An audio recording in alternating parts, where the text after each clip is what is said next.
मुझे सच में शिकार करना पसंद है, तो लीहू से शादी करने की बात करना बंद करो। अगर तुमने ऐसा किया, तो आज मैंने जो कुछ भी किया, वह सब बेकार हो गया। वह भरी है जानते हुए कि वह मेरा मन नहीं बदल सकता। फिर उसने अपनी शर्ट के अंदर से एक उबला अंडा निकाला, जो अभी भी उसके शरीर की गर्मी से गर्म था। उसने मुझे दिया, इसे खाओ। अगर तुम पहाड़ों में जा रहे हो तो तुम्हें न्यूट्रिशन की जरूरत होगी। उस जमाने में अंडे कीमती होते थे। आम परिवार सिर्फ छुट्टियों में या जब कोई बीमार होता था तभी अंडे खाते थे। उस घर में निकियन की जगह सबसे नीचे थी। शायद उसे खुद कभी अंडा खाने को नहीं मिला, और गांव के घर में हर अंडा गिना जाता था।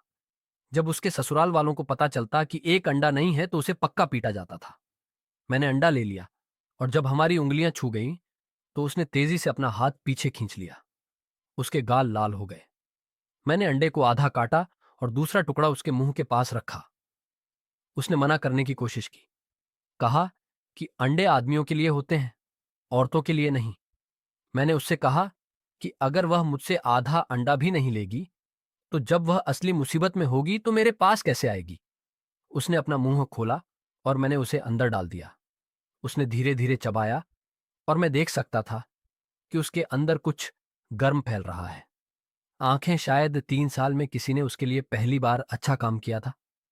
वह अपने ससुराल वालों के चिल्लाने से पहले उनके लिए खाना बनाने के लिए जल्दी से चली गई। जब मैं घर पहुंचा तो माहौल बर्फ जैसा ठंडा था। हमारे परिवार के कंपाउंड में एक ही छत के नीचे 4 घर थे, जिन पर मेरे दादाजी ली लाउडवान का कंट्रोल था। वह सबसे अच्छे खाने के साथ डिनर टेबल पर सबसे आगे बैठते थे। उनके बगल में मेरे सबसे बड़े चाचा का परिवार, और उनका गोल्डन बॉय मेरा कजिन ली किनिक्सू बुरे आदमी का पसंदीदा पोता बैठा था, जिसने परिवार के पैसे से स्कूल जाने के लिए पैसे जुटाए, भले ही उसके ग्रेड सबसे कम थे। 1551 उनके मेरे दादा और बड़े चाचा मुझे मारने के लिए तैयार लग रहे थे। मेरे माता पिता और भाभी डरे हुए लग रहे थे। छोटे भेड़िए के बच्चे बैठने की हिम्मत मत करना। मेरे दादा दहाड़े, मेरे पिता तुरंत उछल पड़े। पिताजी, किंशान छोटा है, वह समझ नहीं रहा है, इसके बजाय मुझे सजा दो। मेरे बड़े चाचा ने मेज पर हाथ पटका। छोटा, वह 18 साल का है, इतना बड़ा कि बेहतर जानता हो। आज उसने एक घर गिरवी रखा है, कल वह मारेगा और जलाएगा। पिताजी, हम इस बदमाश को अपने परिवार की इज्जत खराब नहीं करने दे सकते। इससे किशु के भविष्य के करियर को नुकसान हो सकता है। हो गया। जैसे ही दादाजी ने सुना कि उनके प्यारे किंशु पर असर पड़ सकता है, वह अपनी तंबाकू की पाइप मुझ पर हथियार की तरह लहराने लगे। खड़े हो जाओ। अब मैं खड़ा हो गया, लेकिन इसलिए नहीं कि मैं डर गया था। क्या तुमने सच में लीहू से 36 युवान उधार लेने के लिए हमारा नया घर गिरवी रखा था? बूढ़े आदमी ने पूछा। तो क्या हुआ अगर मैंने किया? मैंने उनकी ओर चलते हुए कहा। तुम्हारी हिम्मत कैसे हुई? वह घर किंशु के लिए है, तुम्हारे लिए नहीं। जाओ अभी वह कर्ज का नोट वापस ले आओ। कमरे में एकदम सन्नाटा छा गया। मेरे पापा का चेहरा सफेद पड़ गया। पापा, आपने कहा था कि वह घर किन शान के लिए है। मैंने इसे अपने हाथों से ईंट ईंट जोड़कर हर ब्रेक में और हर दोपहर जब बाकी सब सो रहे होते थे बनाया है। आप इसे किंशु को कैसे दे सकते हैं? मैंने कब कहा कि यह किन शान के लिए है? दादा दादाजी ने बिना किसी शर्म के जवाब दिया। उन्होंने 4 उंगलियां उठाई। पहली बात, मैंने कभी भी तुम्हारे बेटे से उस घर का वादा नहीं किया। दूसरी बात, जमीन का कागज मेरे नाम पर है। तीसरी बात, मैं इस परिवार का मुखिया हूं, और जो मैं कहता हूं वही होता है। इंशु सबसे बड़ा पोता है। वह पहले शादी करेगा, इसलिए घर उसी का होगा। हम बाद में किन शान के लिए कुछ बनाएंगे। मेरे पापा ने मुंह खोला, फिर बंद कर दिया। सालों तक सबसे कम पसंद किया जाने वाला बेटा होने की वजह से उनकी सारी लड़ाई खत्म हो गई। वो ये भी नहीं देख पा रहे थे कि उनके साथ कितनी बुरी तरह से छेड़छाड़ की जा रही है। मुझे लगता है कि ये बात समझ में आती है। वह बुदबुदाया। मैंने उसे हारते हुए देखा, और मेरे अंदर कुछ सख्त हो गया। मेरी पिछली जिंदगी में इसी कमजोरी ने हमारे पूरे परिवार को नीचे गिरा दिया था। इस बार चीजें अलग होने वाली थीं। घर का सौदा बिना किसी अड़चन के हो गया। झाऊ गोवेई ने मेरे सामने रखी हर चीज पर साइन कर दिए। वह बस अपने बेटे का हाथ बचाना चाहता था। मैंने उसे बाहर निकलने के लिए 5 दिन दिए, और हम सीधे टाउनशिप ऑफिस में पेपर वर्क के लिए गए। 3 दिन और डीड मेरी हो जाएगी। सब मुझे पागल कह रहे थे। वहां के निकम्मे ने अभी अभी एक नया घर एक सड़ती हुई झोपड़ी से बदल दिया था। किसी को नहीं पता था कि मेरी भाभी गुजियांग सुबह मेरा इंतजार कर रही थी। उसके कंधे पर शिकार का धनुष लटका हुआ था। तुम बिना हथियार के शिकार पर जा रहे हो, उसने कहा। मैं अपने माता पिता के घर वापस गया और तुम्हारे लिए अपने पिता का धनुष ले आया। उसने उसे दे दिया और मुझे उसका वजन महसूस हुआ। एक ठीक ठाक शिकार का धनुष, कम से कम 8 या 9 युवान का। वह बहुत बड़ी दौलत थी। इतने पैसे में आप 20 जंगली मुर्गियां खरीद सकते थे। मेरे परिवार ने उसकी शादी के लिए जो दुल्हन की कीमत दी थी वह 10 युवान भी नहीं थी। मैंने देखा कि कुछ कमी है। उसकी कलाई से उसका चांदी का ब्रेसलेट, वह एक गहना जो वह दहेज में लाई थी, वह कल वहीं था। अब वह चला गया था। उसने अपने दहेज को इस धनुष के लिए बदल दिया था। मेरे लिए उसका भाई दाजू बाहर इंतजार कर रहा था। जाने से पहले उसने मुझे एक तरफ खींचा और मुझे सच बताया। गुजियांग आधी रात तक अपने माता पिता के दरवाजे के बाहर घुटनों के बल बैठी रही, इससे पहले कि उनके पिता आखिरकार नरम पड़े और उसे धनुष लेने दिया। दासू का चेहरा गुस्से से सख्त था। उसने मुझे चेतावनी दी, अगर ली परिवार उसकी छोटी बहन के साथ बुरा बर्ताव करता रहा तो वह खुद आकर उसे वापस ले जाएगा और हम सबसे हिसाब लेगा। उसके जाने के बाद मैं गुजियांग के कमरे में गया। मैंने देखा कि जब वह पहले आई थी तो अजीब तरह से चल रही थी, और अब मुझे समझ आया कि क्यों। बूढ़ी औरत दादी ने उसे नए जूते बनाने से मना कर दिया था और इसके बजाय उसे मेरी बड़ी चाची के पुराने जूते दे दिए थे। वे बहुत छोटे थे और उसके माता पिता के घर तक लंबी पैदल यात्रा ने उसके पैरों को रगड़कर घायल कर दिया था और खून से लथपथ कर दिया था। इस बीच बड़ी चाची ने एकदम नए जूते पहने हुए थे। मैंने सबसे अच्छे जूते ले लिए। मैंने अपने जूते उतारे और उसके सामने घुटनों के बल बैठ गया। जब मैंने उसका टखना पकड़ा तो उसने पीछे हटने की कोशिश की, लेकिन मैंने उसे शांत रहने को कहा। मैंने देखा था कि उसके भाई ने मुझे क्या बताया था। मुझे पता था कि उसने क्या त्याग किया है। कम से कम मैं उसके जूते बदल सकता था। उसके पैर हल्के सफेद और नाजुक थे, जिन पर कच्चे लाल धब्बे थे जहां स्किन घिस गई थी। देखने में ही दर्द होता था। पहले कभी किसी आदमी ने उसे जूते पहनाने के लिए घुटनों के बल नहीं बैठा था। दुनिया में हमेशा औरतें ही मर्दों की सेवा करती हैं। मैंने उससे कहा, मेरे घर आने का इंतजार करो। जब मैं जो पकड़ता हूं उसे बेच देता हूं। तो सबसे पहले मैं तुम्हारे लिए एक जोड़ी सही जूते खरीदता हूं। फिर मैंने भुने हुए मक्के के आटे का बैग उठाया और गांव के किनारे सीधे बूढ़े जाशान के घर की ओर चल दिया।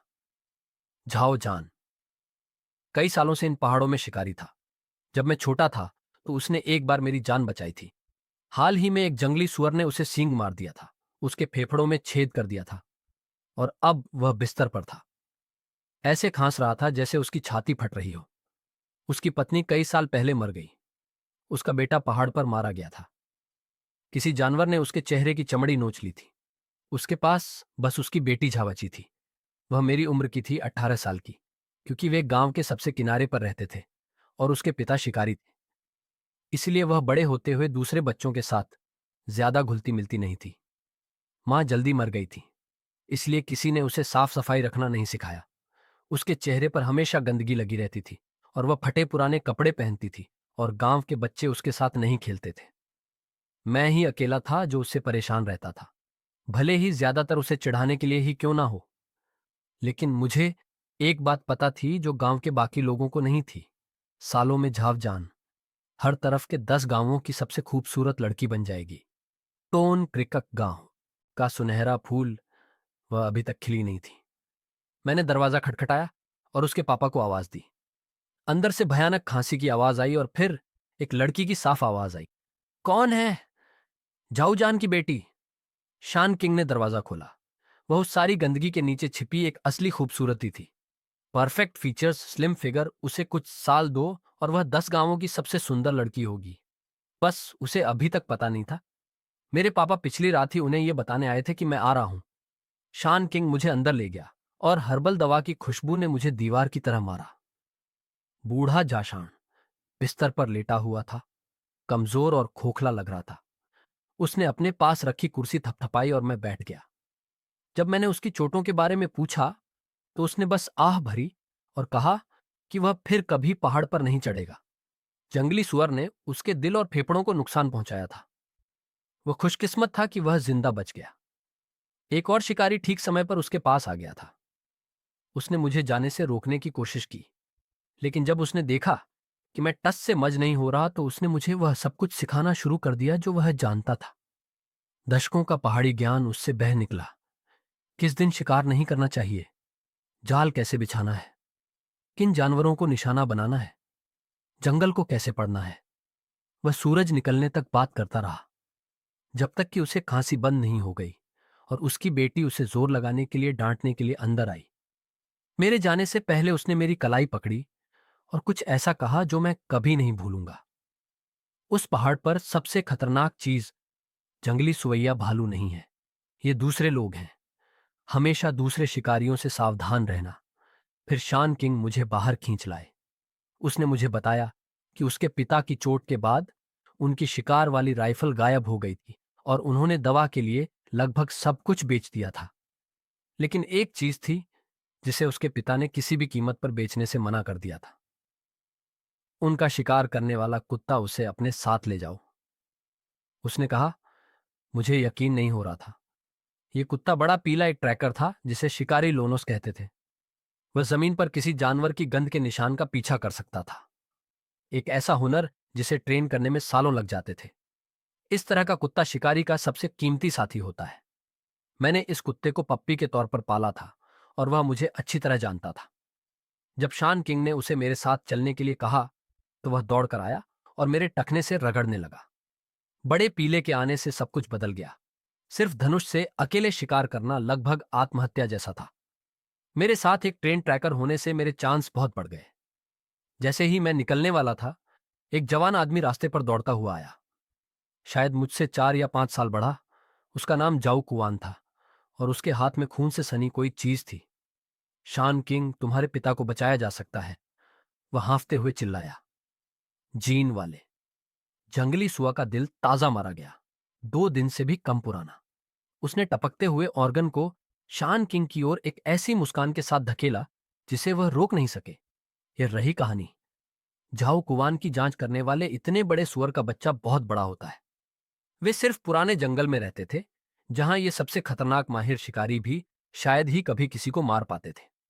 शान किंग के पास पैसे नहीं बचे थे, इसलिए उसने इलाके के हर शिकारी से वादा किया जो कोई भी उसे 500 जीन वाले सुआ का ताजा दिल लाएगा वह उसके साथ 1 महीने तक सोएगी।